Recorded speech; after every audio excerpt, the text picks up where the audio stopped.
Sinako aming hamis. Yan sinako ato sa bago. Ini bali doang harong na. Ay, mo po siya mo. Oh, yan si inot ming nako Garud dilawo. Si kan sudma lang ni napay. Iyo. Yan si kan sudma. Ito si Munyan. Bali nakaduang harong na kami. Yan. Masarong ganun na napay. Puro po yan. Kaya dyan. Duang harong na po ini, sarong-harong. Ito sarong-harong, bali duang harong. Gulaw, sinako ata sa bago. Angelo, ano mo? Sinara yan.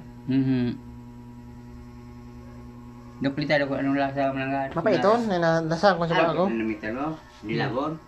Dilaw, sa kami harong ugarom. Dahil na, naglalasang borak ng nara sa ugarom.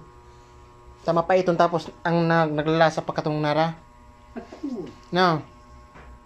Sira mo, paitin. May hamis po kayang ugang mapait. Tapos ugang mayong pait. Ano pa eh? Ini bagong mapait. Itong saro sa borak ang mga ugarom. Mapait ano pa eh? Pait. Ang alaw ng umo niya mapaiton. Hindi talaga makakan. Pero ang hamis niya, dikit man lang ang pait. Ano pa eh? Lasahe.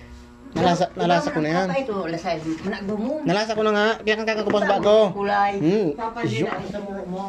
Ini, mayo pong halong pait. Maski dikit. Talagang bago ka ning harong ano.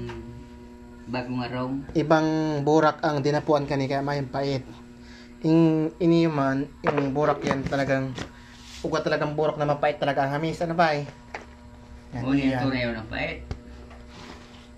Ngunit na bulan, nagbuburak ang ugat, talagang mapait. Pero pag hamis kang naraw, katalo, tumay lamang halong pait na pa eh. Ngunit lasahe. Sila mo yan.